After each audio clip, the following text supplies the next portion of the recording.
नमस्कार मित्रांनो, बाई तुझा आशीर्वाद मालिकेच्या आजच्या भागामध्ये आपण पाहणार आहोत. आता इथे अवनीने खूप मोठा निर्णय घेतला आहे. अण्णांना सरळ करण्यासाठी ती सरळ सरळ थेट दारूच्या दुकानामध्येच जाऊन पोचली आहे. एवढंच नाही तर इकडे मात्र आता जो अवनीचा दारूच्या दुकानातला व्हिडिओ आहे तो व्हिडिओ नानांनी इथे शूट केलेला आहे आणि तो इथे राजाला पाठवला आहे. तेव्हा मात्र आता अण्णा कसे सरळ होत आहेत आणि अवनी अण्णांना दारूपासून कशी लांब ठेवते हे पाहणं फारच इंटरेस्टिंग असणार आहे. तर आता प्रेक्षकांनो, इथे मालिकेच्या सुरुवातीला आपण पाहतो की इथे जो काही राजा आहे ना, तो राजा अवनीसोबत बोलत असतो. अवनीसोबत बोलत असताना तो म्हणत असतो, मला ना तुमच्यासोबत थोडंसं बोलायचं आहे. तेव्हा अवनी म्हणत असते, हां बोल, काय झालेलं आहे. खरं तर ना इकडे तुम्ही असं करायला नको होतं. तेव्हा अवनी म्हणत असते, मी काय केले म्हणजे मान्य आहे तुम्हाला सगळ्यातलं सगळं काही कळतं. तुम्हाला एकटीलाच जायचं असतं. तुम्हाला काही जरी झालं तरीसुद्धा इथे कोणाची मदत घ्यायची नसते. तुम्हाला सगळ्या गोष्टी इथे समजतात. पण इथे काहीतरी 2 पावसाळे आम्ही तुमच्यापेक्षा मोठे आहोत. इथे तुम्ही फोन स्विच ऑफ केला किंवा तुमचा डाटा बंद केला आणि त्यानंतर तुम्ही आम्हाला अण्णांचं लोकेशन नाही पाठवलं. आम्हालासुद्धा अण्णांची काळजी होती. तुम्ही इकडे आम्हाला सगळं काही सांगायला हवं होतं, पण तुम्ही मात्र तसं अजिबातच केलं नाही. का असं वागलात तुम्ही? हे बघा, इथे आम्ही तुमच्यापेक्षा सिनियर आहोत की नाही, तुमच्यापेक्षा मोठे आहोत की नाही, मग इथे मला ना तुमच्यावर रागवायचं आहे. तुम्ही आज जे काही केले ना ते अजिबात बरोबर नाही केलं. म्हणजे थोडंसं रागवायचं आहे, कारण इथे आम्हाला अण्णांची काळजी होती आणि आम्हाला अण्णांना पाहायचं होतं, म्हणून आम्ही इकडे तुम्हाला फोन करत होतो. तुम्ही लोकेशन पाठवलं असतं तरी सुद्धा आम्ही इकडे आलो असतो. तेव्हा लगेच आता अवनी म्हणत असते, हो का, ठीक आहे, रागव मग. तेव्हा तो म्हणत असतो, झालं एवढंच रागवायचं होतं. अच्छा, ह्याला रागवणं म्हणतात का? हां, म्हणजे आता कोणत्या अधिकाराने मी तुमच्यावर रागवणार ना? तसं तर अजून एक गोष्टी मला तुम्हाला बोलायची. अवनी म्हणत असते, अजून कोणती गोष्ट बोलायची? त्यावर तो म्हणत असतो, खरं तर मला ना तुम्हाला थँक्यू म्हणायचं आहे. तुम्ही आमच्या फादरची एवढी छान काळजी घेतली. त्याचबरोबर तुम्ही आमच्या फादरला एवढं हॉस्पिटलमध्ये नेलं. ह्या सगळ्या गोष्टी तुम्ही आमच्या फादरसाठी केल्या ना, त्यामुळे ना इकडे मला ना तुम्हाला थँक्यू म्हणायचं आहे. तेव्हा जाणाऱ्या राजाला अवनी म्हणत असते, हो का, आता तुमचे फादर, तुमचे अण्णा ते मात्र माझे कोणीच नाहीत, बरोबर की नाही? मग मी काय त्यांच्यासाठी केलं काय किंवा नाही केलं काय, त्याने काय फरक पडतो? तेव्हा तो म्हणत असतो, नाही नाही, तसं नाही, तसं नाही तर कसं, मग ते माझे कोणीच नाही आहेत ना. तेव्हा राजा म्हणत असतो, हा म्हणजे आपल्यामध्ये तसं आणखी नातं तयार झालं नाही आहे ना. तुम्ही माझ्या कोण आहात, मी तुमचा कोण आहे, ह्या सगळ्या गोष्टींचं नातं आपल्यामध्ये कुठे तयार झाले, म्हणून मी फक्त एवढं सगळं काही बोललो, असं राजा आता बोलू लागलेला असतो. मग लगेचच आता अवनी म्हणत असते, चालेल, मला म्हणजे तुझ्यासोबत मैत्री वगैरे करायला नक्कीच चालेल. आता यशोदा ह्या दोघांचं बोलणं सुद्धा इथे ऐकू लागलेला असतो. जेव्हा यशोदा ह्या दोघांचं बोलणं ऐकतो तेव्हा अवनीने राजासमोर मैत्रीचा हात पुढे केलेला असतो आणि यशोदाला हे सगळं काही पाहून प्रचंड आनंद झालेला असतो. अवनी म्हणत असते, खरं तर इथे ना तू या जगातला सगळ्यात जवळचा माझा बेस्ट फ्रेंड आहेस. मला ना तुझ्यासोबत सगळं काही शेअर करायला आवडतं. तू अक्षरशः मला फार आवडतो एक मित्र म्हणून, असं अवनी म्हणत असते. आणि तेव्हा ती हेही म्हणते की आता आपण दोघेही जण एकमेकांसोबत ही जी काही मैत्री आहे ती मैत्री मात्र इथे नक्कीच करू शकतो, असं सुद्धा आता इकडे तो बोलत असतो. मग आता हे सर्व काही बोलल्यानंतर आपण पाहतो इथे आता तो म्हणत असतो की हो चालेल ना. मग दोघेही जण आता इकडे मैत्री करायला हात पुढे करत असतात. मग मैत्री करायला हात पुढे केल्यानंतर अवनी मात्र लगेचच आता एका गोष्टीचा विचार करत असते की काही जरी झालं ना तरीसुद्धा इथे आता ह्या सगळ्या गोष्टी इथे त्या पद्धतीने होता कामा नयेत वगैरे वगैरे, असं सुद्धा आता इकडे ती बोलत असते. मग आता हे सगळं काही बोलल्यानंतर इथे दोघांमध्ये सुद्धा ही मैत्री आणि ह्या सगळ्या काही गोष्टी इथे सुरू झालेल्या असतात. आता अवनीने इकडे लगेचच ह्या सगळ्या गोष्टी केल्यानंतर आपण पाहतो राजा प्रचंड आनंदात असतो. जेव्हा राजा एवढा आनंदात असतो ना, त्यावेळेला मात्र इकडे हा यशोदा म्हणत असतो, खरं तर इथे ना मैत्रीमधलं हे पाऊल फार छान आहे बरं का. म्हणजे तो म्हणत असतो, बघ ना इथे त्यांनी ना माझ्यासोबत इथे बेस्ट फ्रेंडचं नातं जोडलं आहे आणि मी त्यांच्यासाठी बेस्ट फ्रेंड आहे. त्यामुळे मला तर प्रचंड आनंद झाला आहे, असं सुद्धा आता इकडे तो बोलत असतो. मग आता यशोदा जो आहे ना, तो यशोदा इकडे आता त्याचं कौतुक करू लागलेला असतो. मग यशोदा त्याचं कौतुक करत असताना आता आपण पाहतो इथे मात्र हा यशोदा म्हणत असतो, राजा पण जरा जपून हा सगळं काही. तेव्हा तो म्हणत असतो, नको रे काळजी करूस, काहीही काळजी वगैरे करण्याची अजिबातच गरज नाही, असं सुद्धा आता इकडे तो बोलत असतो. मग आता हे सर्व काही बोलल्यानंतर आपण पाहतो इथे लगेचच जो काही आपला राजा आहे तो राजा म्हणत असतो, पण बघितलंस ना त्यांनी अन्नासाठी मात्र इथे किती आणि काय काय गोष्टी केल्या आहेत, ह्या सगळ्या गोष्टी लक्षात येत आहेत ना तुझ्या.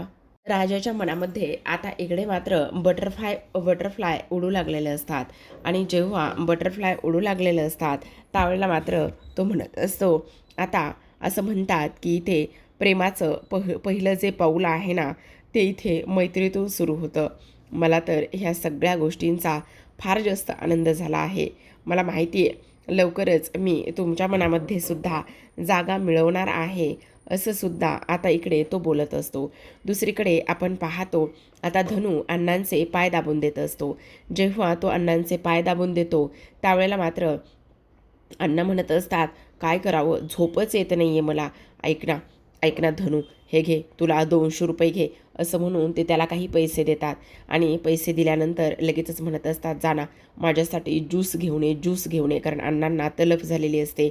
मग धन्या म्हणत असतो, अण्णा आत्ता ह्या वेळेला कुठे इथे ज्यूसची गाडी वगैरे उघडी असणार आहे, चालू असेल का ज्यूसची गाडी वगैरे.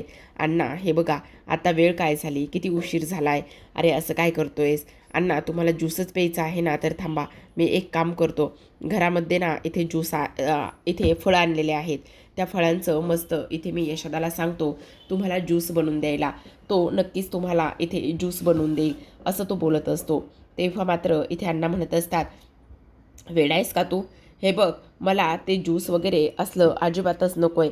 ह्या मग काय हवं आहे, काय तुम्हाला काय हवं आहे म्हणजे मला मला तलब झाली रे, मला ते तिकडचं हवं आहे, मला माझं ज्यूस हवं आहे, तुला कळत नाही का. तेव्हा धनूला टेन्शन येतं. धनू म्हणत असतो, अण्णा तुम्ही काय बोलताय, हे सगळं तुम्हाला कसलं आणि कोणतं ज्यूस हवं आहे, चक्क तुम्हाला इथे दारू प्यायची आहे. दारू, हो दारूच प्यायची मला, तेच तर तुला सांगतोय ना मी, मला ते ज्यूस हवं आहे म्हणून. जा तू एक काम कर, ते ज्यूस माझ्यासाठी ताबडतोब घेऊन ये, मला ते ज्यूस पिल्याशिवाय अजिबात शांत वाटणार नाही आणि मला ते ज्यूस प्यायचं आहे. तेव्हा मात्र इथे आता तो म्हणत असतो, थांबा तुमचं नाव ना इथे वहिनीलाच सांगतो. हो तुम्हाला डॉक्टरांनी इथे आराम करायला सांगितलं आहे ना, की तुम्हाला इथे कसलंही ज्यूस वगैरे प्यायला सांगितलं. तुम्ही असं का करता अण्णा. तुला सांगू का, अरे त्याच दारूच्या बाटल्या विकून मी तुला दूध पाजलेलं आहे आणि लहान होतास तेव्हा, मग त्या दूधचं कर्ज आता फेडण्याची वेळ आली आहे, तुला कळत नाही का. तेवढ्यातच आता पाण्यात इथे आलेला असतो. मग पाण्यात आल्याबरोबर इथे तो म्हणत असतो, अरे बघ ना हे अण्णा काय म्हणतायत. अण्णांचं असं म्हणणं आहे की इकडे त्यांनी ना मला दारूच्या बाटल्या विकून ना इथे दूध पाजलेलं आहे. त्यावर पाण्या म्हणत असतो, असं अजिबातच नाही आहे. तुला सांगू, दारूच्या बाटल्या विकून आम्ही तुला इथे दूध विकत आणायचो आणि आम्हीच दूध विकत आणून इथे तुला दूध पाजायचो, हे सगळं आम्ही केलेलं आहे, असं सुद्धा आता इकडे तो सांगत असतो. मग आता इकडे धनू म्हणत असतो, बापरे मग दूध का कर्ज तर ह्याचं फेडायला पाहिजे, ह्याच्यासाठी ह्याचे पाय दाबून दिले पाहिजे. तेव्हा लगेचच तो म्हणत असतो, हो अगदी बरोबर आहेस. मग अण्णा म्हणत असतात, अरे पण तुला दूध भेटावं म्हणून मी इथे बाटल्याच्या बाटल्या खाली केल्या, तर स्वतःच्या बॉडीची वाट लावून घेतली तुला दूध भेटावं म्हणून, आणि मी बाटल्या रिकाम्या केल्यानंतर हे पोरं त्या बाटल्या विकायचे आणि त्यानंतर तुझ्यासाठी दूध आणायचे. मग इकडे दूध का कर्ज कोणाचा, माझा की त्यांचा. तेव्हा मात्र इथे आता पाण्या म्हणत असतो, अण्णा काय चाललंय तुमचं, तुम्हाला दारू प्यायची का. हे बघा डॉक्टरांनी काय सांगितलंय, तुम्हाला दारू प्यायची नाही ही गोष्ट इथे डॉक्टरांनी सांगितली ना, मग तुम्ही असं कसं काय वागू शकता? हे बघा, काही जरी झालं तरी सुद्धा तुम्हाला इथे दारू अजिबात भेटणार नाही आहे आणि त्याचबरोबर तुम्हाला इथे आराम करायचा आहे. फक्त आणि फक्त इथे आरामच करायचा आहे. येते तुमच्या ध्यानामध्ये असं सुद्धा स्पष्टपणे आता इकडे ते बोलत असतात. तेव्हा मात्र अण्णा म्हणत असतात, नाही, नाही, नाही, नाही. अजिबातच नाही. हे सगळं असं होतंय ना, ह्या सगळ्या गोष्टीमुळे ना मला असा इथे एवढा त्रास व्हायला लागलेला आहे. तुम्हाला समजतच नाहीये. अरे मला झोप येत नाहीये, माझ्या पोटात दुखतंय. मला जोपर्यंत भेटत नाही तोपर्यंत मला इथे चैन नाही लागणार. का असं करताय पोरांनो तुम्ही? तेव्हा आता पानू म्हणत असतो, हे बघा अण्णा, तुम्हाला त्रास होतोय ना ह्या सगळ्या गोष्टीचा, मग आपण त्रास होऊ नये म्हणूनच एक काम करूया. काही जरी झालं ना तरी एक गोष्ट आपण करूयात. इथे ना तुम्ही आराम करा. जर तुम्ही आराम केला ना तर तुम्हाला मात्र लगेचच बरं वाटेल आणि त्याचबरोबर तुम्हाला शांत झोपसुद्धा येईल. अण्णा म्हणत असतात, नाही येणार आहे मला शांत झोप. मला काही जरी झालं तरी सुद्धा दारू पाहिजे, दारू पाहिजे असं म्हणूनच आता कांगावा करू लागलेले असतात. दुसरीकडे आपण पाहतो अवनी आता इकडे तिच्या खोलीमध्ये गेलेली असते.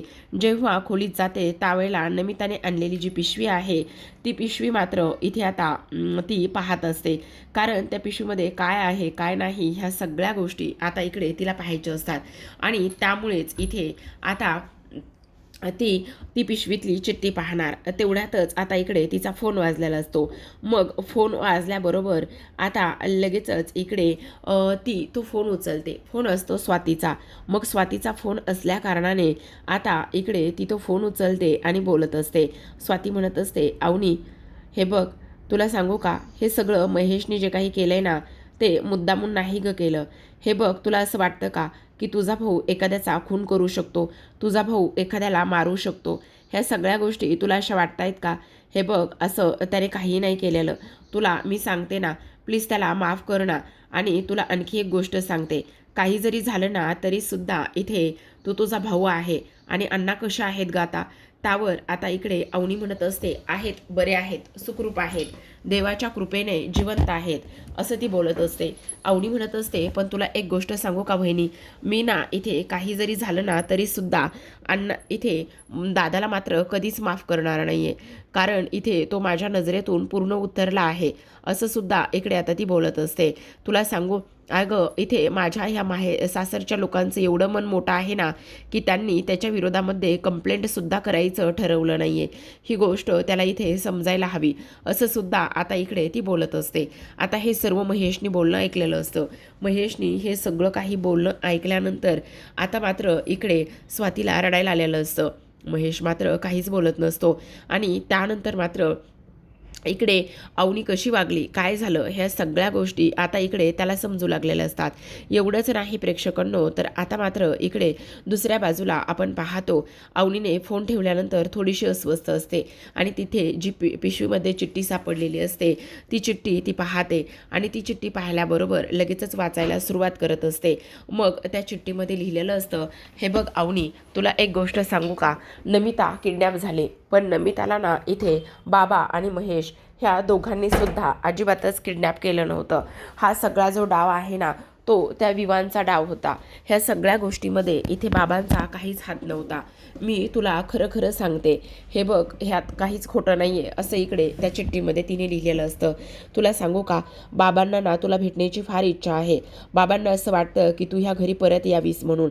बाबांचं तुझ्यावर फार प्रेम आहे आणि तुला सांगू, बाबांना तुझी फार जास्त काळजीसुद्धा वाटते म्हणून ते कदाचित असं वागत असावेत. पण प्लीज अवनी, हे बघ, एकदा ह्या सगळ्या गोष्टींचा एकदा तू विचार करावास असं मला वाटतंय. बाबांना असं वाटतं की माझ्या पोरीला त्या घरामध्ये त्रास होत असेल म्हणून बाबा कदाचित तुझ्यासोबत असं वागत असतील. पण प्लीज तू त्यांच्या अशा वागण्याचा आणि काळजीचा चुकीचा अर्थ मात्र अजिबातच काढू नको असं सुद्धा आता त्या चिठ्ठीमध्ये लिहिलेलं असतं. आणि त्याचबरोबर इथे मला तुझी कायम साथ द्यायची आहे आणि मी कायम तुझ्यासोबतच असणार आहे असं सुद्धा स्वातीनं चिठ्ठीमध्ये लिहिलेलं असतं. आता अवनी हे सगळं काही पाहून वाचून रडायला लागलेली असते. तिला ह्या सगळ्या गोष्टींचा फार जास्त त्रास होऊ लागलेला असतो की इकडे चंद्रकांत देशमानेंना सुद्धा तिची किती काळजी आहे म्हणून. दुसरीकडे आपण पाहतो अण्णा आता किचनमध्ये आलेले असतात. फ्रीजच्या आजूबाजूला सगळीकडे ते दारू शोधण्याचं काम करतात, पण त्यांना मात्र दारूची बॉटल कुठेच सापडत नाही. एक रिकामी बॉटल सापडते आणि ती रिकामी बॉटलच इथे आता नरड्यामध्ये ओतण्याचा प्रयत्न करत असतात. दुसरीकडे अवनी येते. अवनी अण्णांना म्हणत असते, अण्णा काय झालेलं आहे, सगळं काही ठीक आहे ना, तुम्हाला काय हवंय? तेव्हा अण्णा म्हणत असतात, काही नाही गं, ते माझे 4-4 पोरं येतं, ते कुठे गेले ना मला कळतच नाहीये. त्यावेळेला अवनी म्हणत असते, अहो ते तिघेही जण कामावर गेलेले आहेत आणि धनु मात्र कॉलेजला गेलाय, तुम्हाला काही हवंय का? नाही नाही काही नाही. भूक लागली का ना तुम्हाला? नाही नाही भूक वगैरे काहीच नाही लागली. मग काही हवंय का तुम्हाला? आणि तुम्हाला सांगितलंय ना काही असेल पाहिजे असेल तर मला आवाज द्या म्हणून, तुम्ही कशाला उगाचच दगदग करताय? डॉक्टरांनी तुम्हाला आराम करायला सांगितलाय ना? हो हो मी आरामच करतोय, पण मला ना तहान लागली होती. बरं ऐका ना, 1 मिनिटांना मी ना तुमच्यासाठी चहा बनवते. तेव्हा अण्णा म्हणत असतात, चहा? आता ही चहा प्यायचीच वेळ आहे. बनव सुनबाई, बनवा बनवा चहा बनवा. अवनी अण्णांना आता इकडे बाहेर पाठवते आणि त्यानंतर लगेचच आता ती त्यांच्यासाठी चहा बनवायला जात असते. पण अण्णा मात्र पुन्हा आणखी काहीतरी शोधण्याच्याच ह्याच्यामध्ये असतात. अवनी विचारत असते, अण्णा तुम्हाला काय झालंय, काही हवंय का? जर तुम्हाला काही हवं असेल तर तसं मला सांगा ना, मी तुम्हाला ते सगळं काही देते. प्लीज अण्णा सांगा ना. अण्णा म्हणत असतात, नाही गं काही नाही. काय झाले ना, तलप आली तोंडाला, तलप आली.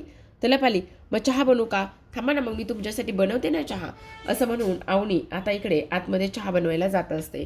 आता मात्र अण्णांची अजूनच चिडचिड होत असते. ते विचार करत असतात, काय दिवस आलेत राव माझ्याकडे, काय करायचं.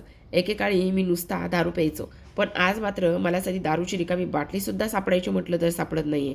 काय करायचं आता, दारू पिल्याशिवाय तर जमणारच नाही. एक काम करतो, सुनबाई आतमध्ये आहे ना तोपर्यंत जातोच आणि दारू घेऊन येतो.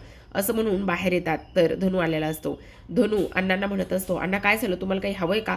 डॉक्टरांनी तुम्हाला आराम करायला सांगितलं, तुम्ही इथे बाहेर काय करताय? त्याचबरोबर आता इकडे अण्णा म्हणत असतात, काही नाही काही नाही, मी ना जरा जाऊन येतो. कुठे जाऊन येत आहे? अरे जरा जाऊन येतो, तलप आली मला. अण्णा म्हणजे तुम्ही दारू प्यायला चाललात, पण तू एवढ्या लवकर कसा आलास, तू कॉलेजला गेलतास ना? हो यशोदाचा फोन आला होता, त्याने सांगितलं की अण्णा पेशंट आहेत, घरी एकटेच आहेत, तू घरी ताबडतोब जा म्हणून, म्हणून मी आलो आहे. अच्छा असं आहे का? बरं बरं बरं ठीक आहे, मी आलोच, थांब. तेव्हा धनु म्हणत असतो, अजिबातच नाही, मी तुम्हाला कुठेच जाऊ देणार नाही आणि दारू तर मुळीच प्यायची नाही. डॉक्टरांनी तुम्हाला सांगितलंय ना आराम करायचा आहे, तब्येतीकडे लक्ष द्यायचे आहेत, आणि तुम्ही असं कसं वागू शकता? थांबा थांबा, मी वहिनीलाच आवाज देतो. वहिनी वहिनी म्हणता अवनी बाहेर आलेली असते. तेवढ्यातच अण्णा सायकलच्या टायरपाशी खाली बसतात आणि म्हणत असतात, काही नाही, मी हवा चेक करत होतो. म्हणजे मला असं वाटत होतं की सायकलला सर्व्हिसिंगला द्यावी. बरेच दिवस झालं ना अशीच सायकल इथे पडून आहे, त्यामुळे मला असं वाटतंय की सायकलला एकदा सर्व्हिसिंगला द्यावी.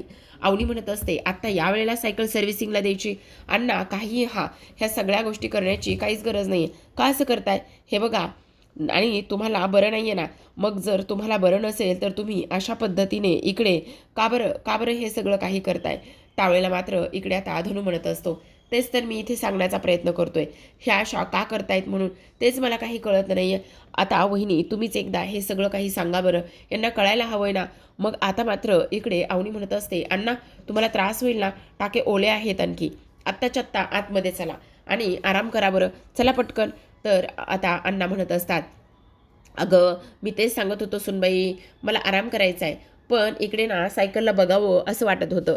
तेव्हा मात्र इकडे अवनी मात्र काहीच ऐकत नसते. मग धनु म्हणत असतो, अण्णा खरं खरं सांगा ना वहिनीला, तुम्ही काय इथे बाहेर आला होतात आणि तुम्हाला काय हवं होतं? अवनी विचारत असते, काय झालं अण्णा, ते सांगणार आहात का? मग आता ते म्हणत असतात, नाही नाही काही झालं नाही आहे, काही होणार पण नाही आहे. म्हणजे मला ना खरं सांगा सुनबाई, लिटिल लिटिल ना अशी तलप आली होती, आणि लिटिल लिटिल तलप आल्यानंतर ना मला खूप जास्त प्यायची इच्छा होती. प्लीज प्लीज सुनबाई असं नका ना करू, जाऊ दे ना. आता अवनी मात्र अण्णांच्या खांद्याला धरते, हाताला पकडते आणि आतमध्ये घेऊन जाण्याचा प्रयत्न करत असते. म्हणत असते, अण्णा अजिबातच नाही, काही जरी झालं ना तरीसुद्धा इथे मी अजिबात तुमचं काही ऐकून घेणार नाही. समजतंय तुम्हाला? तुमच्या गोष्टी लक्षात येत आहेत. चला पटकन आतमध्ये चला, आराम करायचा आहे आणि आरामच करायचा, इथून कुठेही हलायचं नाही, समजलं?